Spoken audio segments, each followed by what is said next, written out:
Assalamualaikum warahmatullahi wabarakatuh. Oke. Ya, assalamualaikum warahmatullahi wabarakatuh. Mudah-mudahan semua dalam keadaan sehat walafiat ya hari ini. Selamat siang. Nah, hari ini kita masuk ke materi kita yang selanjutnya. Mudah-mudahan nantinya apa yang akan saya jelaskan bisa kalian pahami dengan baik ya. Nah, kita lanjutkan yang pertemuan kita yang minggu lalu. Oke, baik. Kemarin kan kita ada bahas sifat-sifat kimia dan juga fisika dari unsur-unsur halogen. Masih ingat ya unsur-unsur halogen itu apa saja nih? FCl-BrI terletak di golongan 7A. Fluor, klor, bromin, ion ya. Nah, oke, baik. Ini ada reaksi-reaksi senyawa halogen.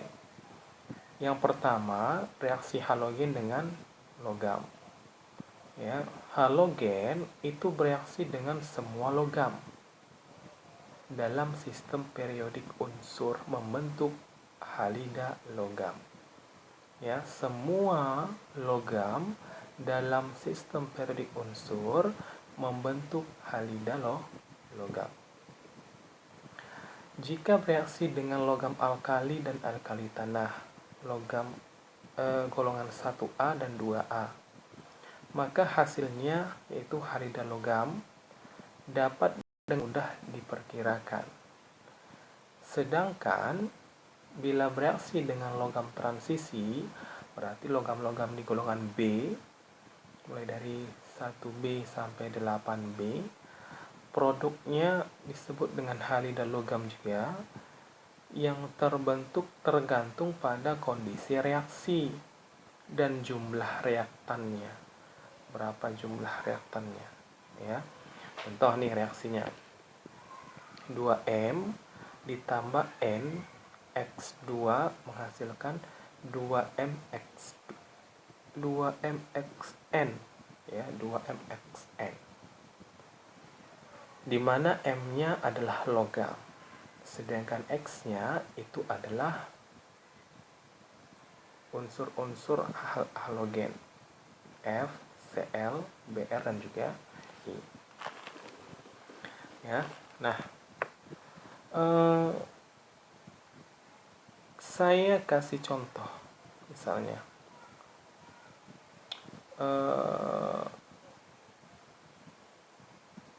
golongan 2A ada Mg ya. Kita kasih contoh ya. Waduh.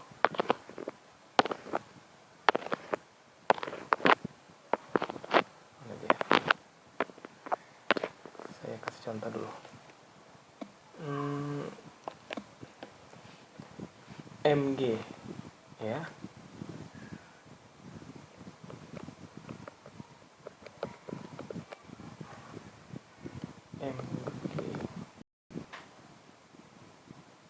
Ditambah misalnya Mg2 nih, ditambah dengan Cl2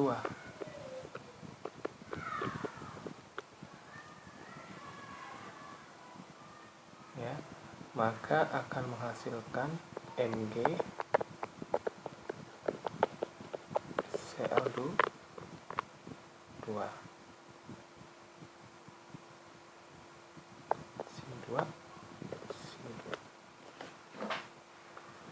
ya. Oh, salah, maaf, ini logam. Kalau logam dia tidak ada di sini. Saya ulangi ya. Bagaimana ini caranya?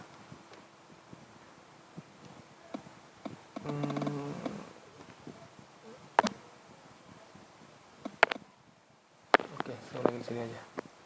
Berarti Mg, maaf, Mg, logam Mg ditambah Cl2, karena Cl kan bentuknya gas tidak bisa berdiri sendiri.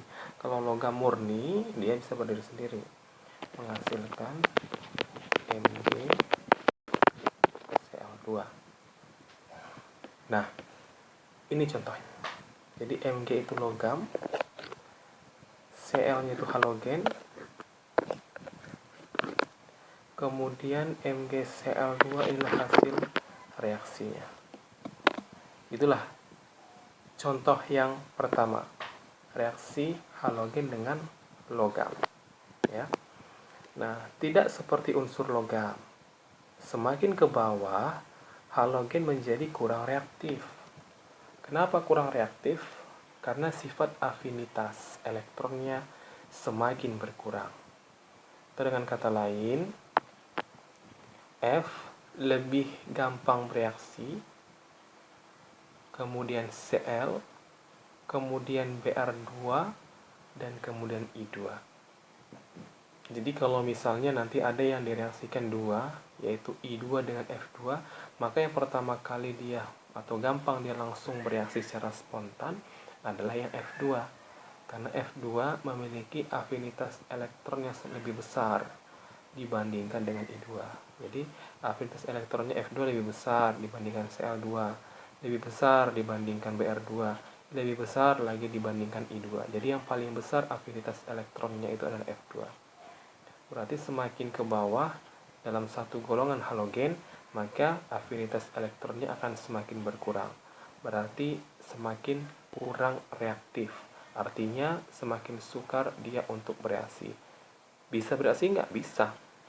Tapi kalau ada perbandingannya seperti ini, maka yang bereaksi terlebih dahulu adalah yang paling atas dalam satu golongan halogen. Itu ya. Nah, kemudian reaksi halogen dengan hidrogen. Ya, halogen dengan hidrogen. Halogen bereaksi dengan gas hidrogen membentuk hidrogen halida. Ya, halida logam. Kalau tadi halida logam, ini hidrogen halida logam. Nah, atau HX. Hidrogen halida sangat berharga karena bersifat asam. Ya, hidrogen halida sangat berharga karena bersifat asam jika dilarutkan dalam air. Kecuali hidrogen fluorida. Semua hidrogen halida yang lain merupakan asam kuat jika dimasukkan ke dalam larutan, kecuali F. Saya ulangi ya. Halogen bereaksi dengan gas hidrogen membentuk hidrogen halida atau HX. Hanya hidrogen, X-nya adalah halogen atau halida. Hidrogen halida sangat berharga karena bersifat asam jika dilarutkan dalam air. Dari mana sifat asamnya? Dari H, dari hidrogen. Kecuali hidrogen fluorida, semua hidrogen halida merupakan asam kuat. Berarti hidrogen fluorida itu adalah asam lemah. Ya. Jadi H2 ditambah dengan X2, di mana H2 ini hidrogen ya. Ditambah X2 ini bisa F, bisa Cl, bisa Br, bisa I. Kalau pakai F bisa, tapi dia jadi asam lemah sesuai dengan ini. Kecuali hidrogen fluorida, semua hidrogen halida merupakan asam kuat, menghasilkan 2HX. Ya, sifat daripada hidrogen halida. Itu yang kedua. Yang ketiga, reaksi halogen dengan halogen lain. Ya, reaksi halogen dengan halogen lain. Kan halogen ada 4. Ada F, ada Cl, ada Br, ada I. Misalnya F dengan I jadi Fi, Cli, Bri, gitu ya. Oke, baik. Halogen mempunyai molekul diatomik. Jadi dia hanya bisa dalam bentuk diatomik, tidak bisa berdiri sendiri. Maka tidaklah mengherankan jika dapat terjadi reaksi antar unsur dalam golongan halogen. Jadi maksudnya antar unsur F dengan unsur Br. Karena kita selalu melihat sifat dari halogen itu membentuk molekul diatomik. I2, Cl2, F2, Br2. Jadi semuanya dalam keadaan diatomik. Nah, kalau angka 2-nya kita ganti dengan bereaksi dengan salah satu unsur halogen yang lain, itu ternyata bisa. Ya. Maka ia bereaksi dengan F dan Cl.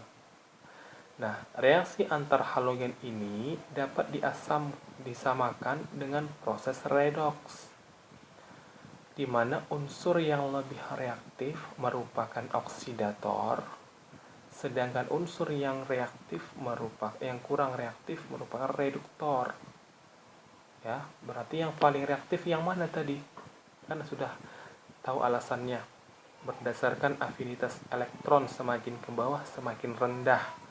Semakin kecil afinitas elektron berarti semakin kurang reaktif. Semakin ke atas semakin reaktif.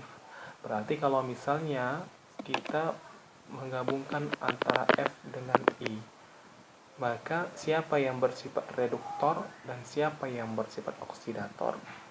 Ingat di sini, unsur yang lebih reaktif merupakan oksidator, sedangkan unsur yang kurang reaktif merupakan reduktor. Nah, antara F dengan I, siapa oksidatornya, siapa reduktornya? Yang paling reaktif itu yang paling atas, F. Berarti F lah yang bersifat oksidator, I-nya bersifat reduktor, F dengan I. Atau Cl dengan F, maka siapa oksidatornya? Oksidatornya F, lebih reaktif, paling atas.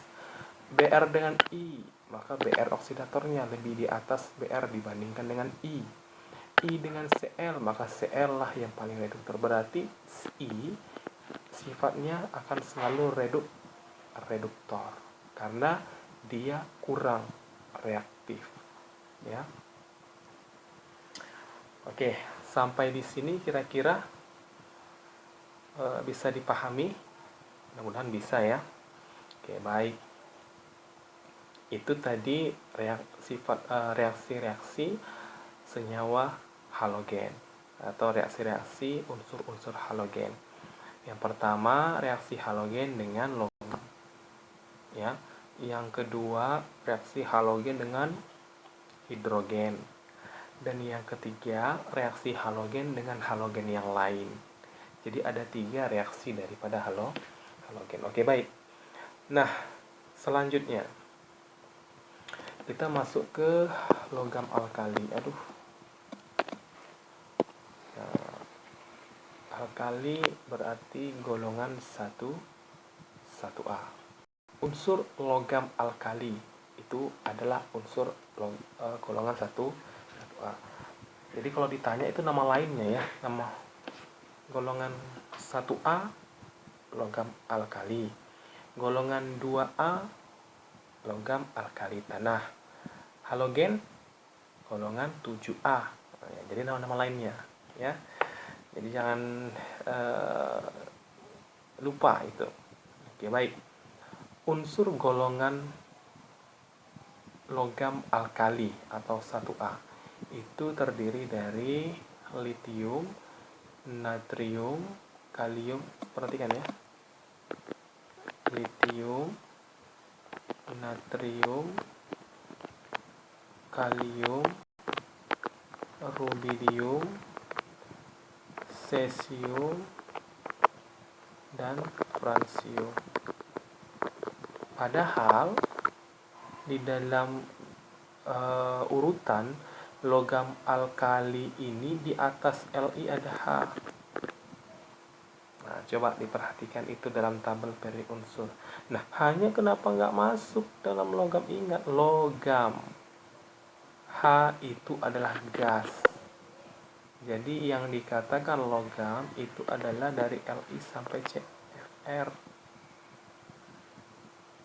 Walaupun H itu masuk ke dalam golongan 1A, tapi dia bukan merupakan logam, dia adalah gas. Ya. Nah, jadi yang namanya logam alkali itu mulai dari Li sampai Fr. Oke, baik ya, jangan salah. Unsur ini mempunyai energi ionisasi paling kecil. Kenapa paling kecil? Karena mempunyai konfigurasi elektron Ns pangkat 1. semuanya ini terletak di golongan 1A. Berarti elektron valensi terakhirnya adalah 1. Konfigurasi elektronnya Ns pangkat 1. Ya, 1 semuanya.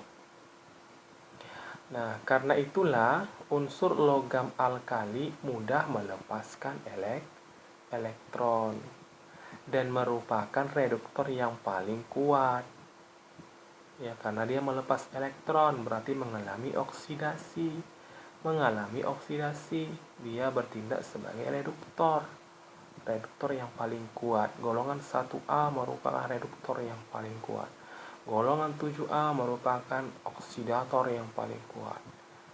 Ya, karena dia memerlukan elektron. Unsur alkali merupakan logam lunak. Bisa kita bengkok-bengkokkan logamnya. Gak seperti besi, sangat keras.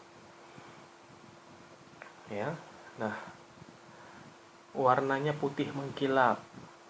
Ya, sebagai konduktor yang baik. Kemudian mempunyai titik leleh yang rendah, serta ditemukan dalam bentuk garamnya. Maksudnya seperti Na dengan Cl, NaCl, garam NaCl, garam Li, SO4, ya, Li2SO4, begitu sepertinya. Dia ditemukan dalam bentuk garam. Ya, ingat ya sifatnya. Logam lunak berwarna putih mengkilap sebagai konduktor yang baik dan titik lelehnya rendah. Itu untuk sifat daripada logam alkali. Nah, sekarang kita lihat sifat fisis daripada logam alkali. Sini. Yang pertama kita lihat titik didihnya. Ya, Li, Na, K, Rb, Cs. Kalau ditinjau dari titik didihnya dalam satu golongan, maka semakin ke bawah, ke kanan ini ke bawah ya. Li, Na, K, Rb, Cs, ke kanan ke bawah. Berarti kesimpulannya semakin ke bawah titik didihnya semakin rendah. Ya, di atas titik didihnya sampai 1342 derajat Celcius. Kalau ditinjau dari titik lelehnya juga sama ya. Kapan dia mulai untuk meleleh. Titik lelehnya itu 180,5. Untuk Li semakin ke kanan semakin kecil. Berarti dalam satu golongan semakin ke bawah titik lelehnya semakin rendah. Ya, bagaimana dengan energi ionisasinya? Untuk energi ionisasinya juga sama. Li 520,2 derajat kilojoule per mol, CS cesium 375,7 derajat kilojoule per mol. Berarti semakin ke kanan energi ionisasinya berkurang, walaupun tidak terlalu signifikan berkurang. Atau semakin ke bawah energi ionisasi dalam satu golongan unsur alkali semakin berkurang. Kalau kita tinjau dari jari-jari ionnya dalam satuan Armstrong,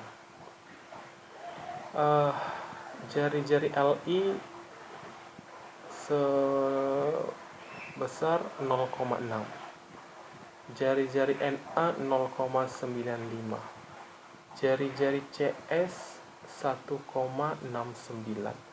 Berarti semakin ke kanan semakin besar jari-jarinya, kan gitu.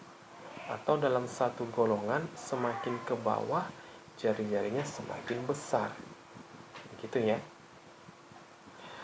Kenapa? Kalau kita lihat kan semakin ke bawah nomor atomnya kan semakin besar kan.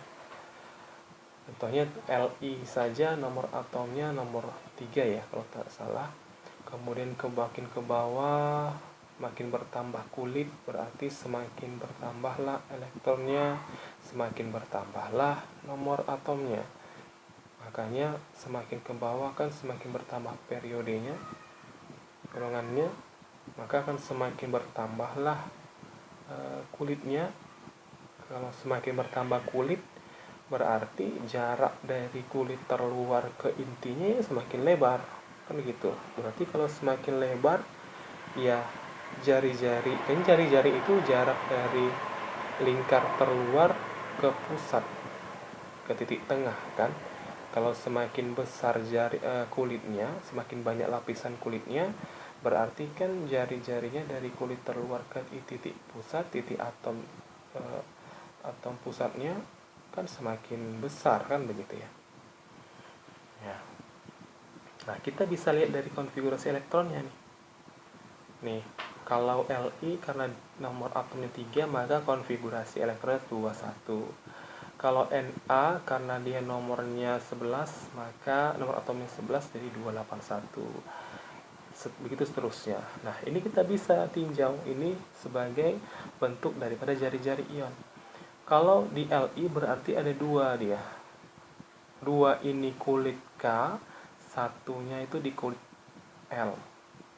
Ya, 281 berarti kulit K, L, M.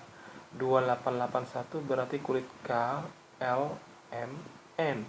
Ini K, L, M, N, O. Ini K, L, M, N, O, P. Berarti kan semakin ke kanan semakin bertambah jumlah kulitnya. Itulah maka kenapa jari-jari atomnya akan semakin besar. Nah, kemudian kita lihatlah elektron valensi atau angka terakhir daripada konfigurasi elektron. Lihat, semuanya angka 1. Kalau kemarin kita sudah belajar kan, elektron valensi itu menunjukkan dia terletak di golongan mana. Kalau angka 1 semua berarti ya dia terletak di golongan 1A, kan begitu ya. Nah, berarti atau itu salah satunya. Yang kedua, kita bisa melihat bahwa yang dilepasnya dia karena dia sebagai reduktor kuat tadi ya, maka yang dilepasnya itu adalah satu elektron masing-masing ya. Nah, itu yang ditinjau. Kemudian ke elektronegatifan semakin ke kanan semakin berkurang ya, walaupun tidak signifikan. Di 1 0,9 0,8 di sama 0,8, kemudian 0,7. Jadi ke elektronegatifannya semakin berkurang. Ya, semakin tinggi apa? Ke elektropositifannya. Kan kebalikan, elektronegatif itu kebalikan daripada elektropositif. Kemudian kerapatan. Ya, kerapatan dari logam ini. Ternyata CS itu lebih rapat dibandingkan dengan Li. Berarti Li, kesimpulannya Li lebih lunak. Kenapa? Karena tidak rapat. Kalau tidak terlalu rapat kan berarti masih bisa kita pegang, kita bengkok-bengkokkan. Tapi kalau misalnya dia sudah terlalu rapat, susah kita membengkok-bengkokkannya. Ya, itu diingat ya. Berarti kalau ditinjau dari kerapatan, semakin ke bawah semakin rapatlah antar partikel logam-logam dari golongan alkali. Tapi yang paling lunak adalah L. Oke, baik. Jadi pada gambar 34 ini, sifat fisis untuk alkali dapat dilihat bahwa sebagai logam, golongan alkali mempunyai sifat yang tidak biasa, yaitu titik lelehnya yang relatif rendah. Kerapatannya yang relatif rendah, dan kelunakannya. Jadi semua unsur logam alkali ini dapat dengan mudah diubah bentuknya dengan memencetnya di antara jempol dan jari telunjuk. Jadi tinggal kita pencetkan saja, dia bisa seperti karet jadinya. Ya, seperti mainan anak-anak, tahu ya, karet mainan anak-anak itu. Kita pencet, ya sudah jadi lembek lah dia. Padahal itu logam, gitu ya. Unsur-unsur pada golongan ini mempunyai energi ionisasi dan keelektronegatifan rata-rata yang paling rendah. Hal ini dikarenakan ukuran atom dan jarak yang relatif besar antara elektron terlalu dengan inti. Jadi keelektronegatifannya rendah. Ya, itu untuk sifat fisikanya atau sifat fisis. Nah, bagaimana dengan sifat-sifat kimianya? Nah, coba diperhatikan sifat kimia unsur alkali, LiNaK-RBCS, oke ya. Nah, yang pertama, bagaimana dia dengan hubungannya dengan udara? Li itu perlahan-lahan akan menjadi Li2O jika dia diletakkan di udara terbuka. Habis dia berarti nanti lama-kelamaan karena bereaksi dengan udara, Li menjadi Li2O. Tapi tidak terlalu cepat. Sedangkan Na dia akan cepat membentuk Na2O dan juga Na2O2. Cepat reaksinya. Kemudian untuk yang K, dia juga cepat terjadi K2O jika dia dibiarkan di udara terbuka. Sedangkan untuk Rb dan juga Cs, rubidium dan juga cesium, ini jika dibiarkan di udara bisa terbakar. Ya, akan membentuk Rb2O dan juga CSO. Jadi semakin ke kanan akan semakin cepat dia mengalami reaksi dengan udara, membentuk logam oksida. Ya. Kalau Cr sama Rb langsung terbakar dia. Kemudian bagaimana jika dia sifat kimianya dengan air? Ya. 2L ini logam ditambah 2H2O menghasilkan 2LOH ditambah H2. Dia mau apa saja boleh, mau LiNaK. Misalnya Li ya. 2Li ditambah 2H2O menghasilkan 2LiOH ditambah H2, atau yang Na 2Na ditambah 2H2O menghasilkan 2NaOH ditambah H2.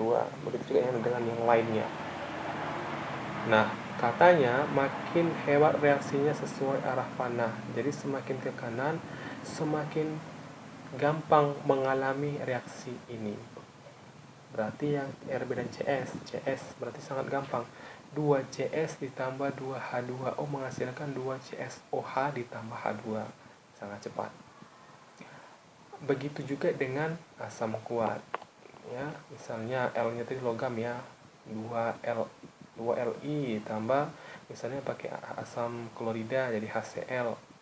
Ya, 2Li ditambah HCl menghasilkan 2LiCl ditambah H2. 2LiCl ditambah H2. Dengan halogen ya, 2Li ditambah Br2 maka akan menghasilkan LiBr ya. Nah, jadi dengan air, dengan asam kuat, dengan halogen semakin ke kanan semakin kuat reaksinya, semakin hebat reaksinya ya. Nah, bagaimana dengan warna nyala api? Ini maksudnya berarti logam kita bakar. Pada saat kita bakar ternyata logam Li itu berwarna merah ya, logam Na itu berwarna kuning dan logam K itu berwarna ungu. Ini